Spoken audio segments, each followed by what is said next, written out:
Bonjour à tous, c'est Flore, Fleur de Vie, médium énergéticienne. Je vous retrouve pour la 6e vidéo de la série d'explications des runes. Donc aujourd'hui, on va parler de la rune Kénaz, qui est la 6e rune du Futhark ancien.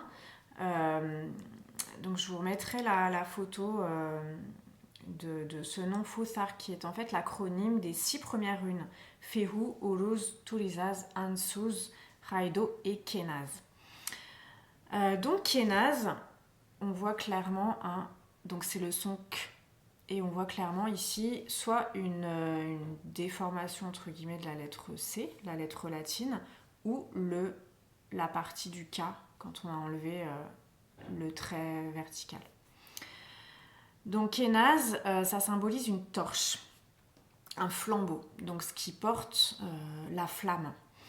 On retrouve aussi, je vous avais parlé des constellations qui auraient donné ensuite les runes transmises par Odin, par le dieu Odin. Et on retrouve ce symbole Kénaz dans la constellation du Cancer. Donc ça, vous pourrez retrouver toutes les constellations dans le livre Runes et chamanisme de Jean-Gabriel Foucault et Jean Vertemont. Voilà, donc ici au niveau de la constellation du Cancer. Qu'est-ce que nous dit la rune Kénaz? La symbolique de cette rune, donc bien sûr la torche, le flambeau, c'est le feu qui a été domestiqué. Donc cette énergie vitale qui a été finalement maîtrisée, contrôlée.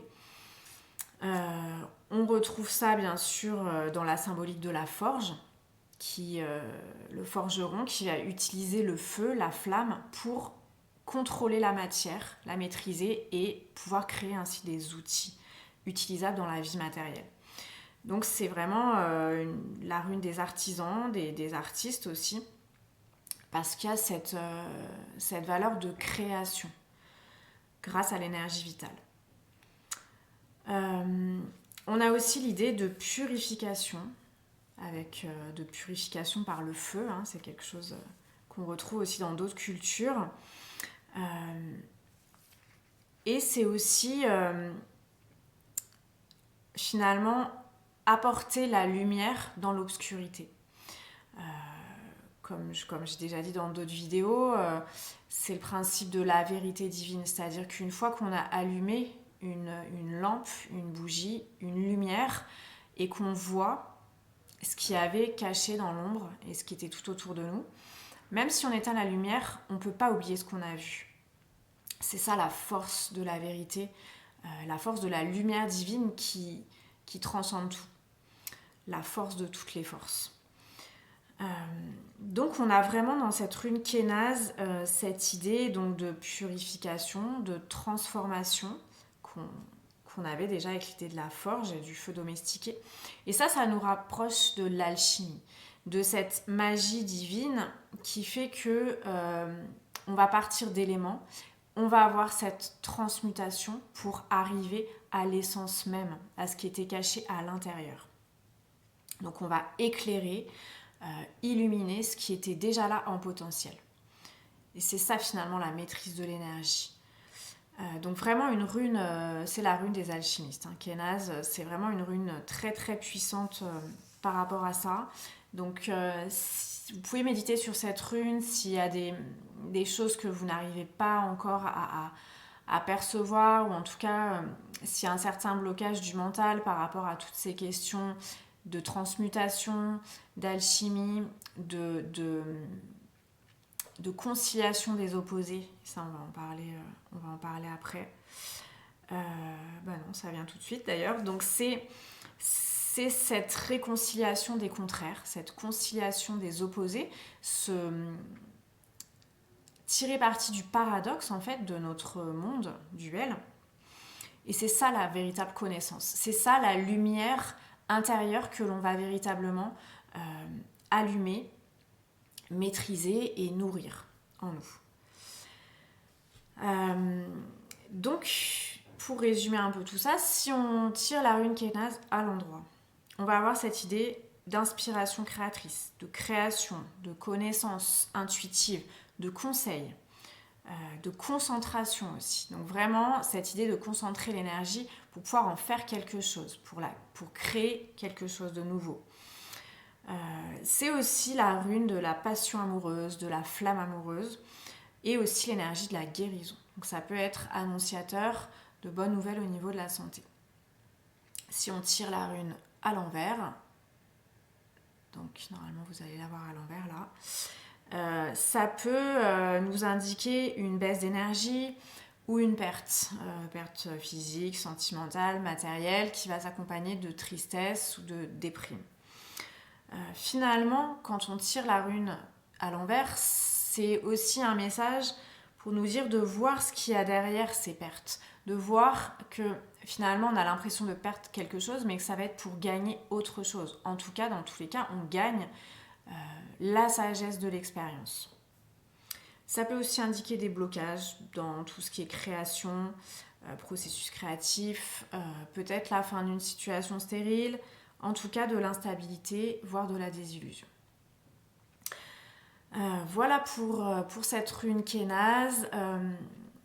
Pour faire des liens avec d'autres cultures, d'autres symboles énergétiques, on peut aussi rapprocher cette rune Kénaz, cette rune de feu, à l'énergie des dragons, l'énergie tellurique qui nous est demandé de maîtriser pour finalement en retirer la quintessence et voir les choses de façon plus globale et plus entière.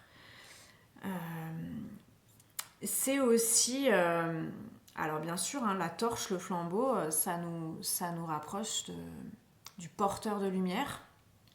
Donc étymologiquement, Lucifer, c'est ça que ça veut dire, le porteur de lumière.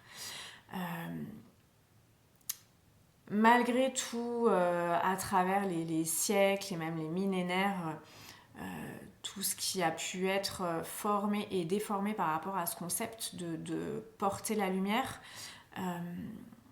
pour moi, ce que j'en retire, et c'est pour moi aussi cette sagesse de Kénaz, c'est que finalement, la lumière, en tant que telle, la lumière divine, donc Uriel, l'archange Uriel, qui veut dire lumière divine ou flamme de Dieu, cette pure lumière, il nous est demandé à nous, en tant qu'êtres humains, de la porter en nous. C'est ça finalement l'incarnation, c'est la lumière divine incarnée dans un corps matériel, et il nous est demandé de rayonner cette lumière, d'être aligné à cette source créatrice pour pouvoir rayonner autour de nous et éclairer la matière. Donc finalement, Lucifer, ça serait, bon je répète d'autres, mais apparemment c'est important que je le dise dans cette vidéo, ça serait cette énergie du choix, de qu'est-ce qu'on fait de la lumière. Si je porte un flambeau, une torche, je peux choisir d'éclairer, d'avancer, de guider peut-être les autres qui vont être un peu plus dans l'obscurité que moi, ou je peux aussi choisir d'utiliser cette flamme dans d'autres intentions de destruction. Donc ça va vraiment être ce choix responsable qui nous est demandé à travers cette idée de porter la lumière.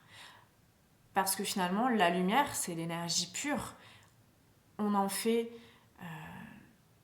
ce qu'on en veut, j'allais dire. On peut en faire l'utiliser pour le bien de tous ou pour son propre intérêt, qui va peut-être nuire à d'autres.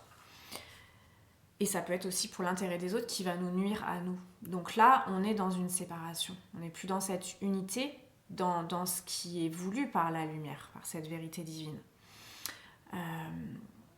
Donc finalement, Kénaz va aussi nous questionner sur... déjà, elle nous apporte cette lumière intérieure, cette vérité intérieure, et ensuite elle nous questionne sur la façon dont on va rayonner cette lumière à l'extérieur de nous.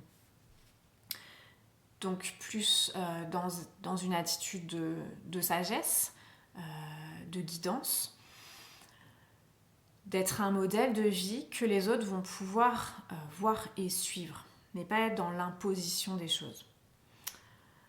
Voilà, je crois que j'ai tout dit. Ouais. Voilà, donc une rune très très riche oui, ce que je voulais dire aussi pour conclure tout à l'heure, par rapport à cet aspect de porter la lumière, ça nous ramène aussi à l'alchimie, ça nous ramène à la magie. C'est-à-dire que la magie, soit on peut l'utiliser sous forme de magie noire, soit de magie blanche, mais l'énergie en tant que telle, la flamme, cette énergie de lumière divine, elle est. Ensuite, ça dépend de ce qu'on en fait. Soit cette vérité divine, on la transmet sans filtre, soit on la détourne, ou on la transforme, ou en tout cas on la modifie, et elle n'est plus dans son essence primordiale. Donc c'est toutes ces questions-là auxquelles Kenaz nous invite. Donc vraiment une rune très très riche, très intéressante. Et comme je disais, la rune des alchimistes. Donc quelque chose de très fort, un symbole très très fort que vous pourrez rencontrer autour de vous, dans la vie quotidienne, dans de nombreux logos ou symboles. Voilà, pour vous rappeler votre devoir, mais oui, votre devoir de transmettre cette lumière de la façon la plus alignée possible. Voilà, je vous souhaite une très belle journée et je vous dis à bientôt.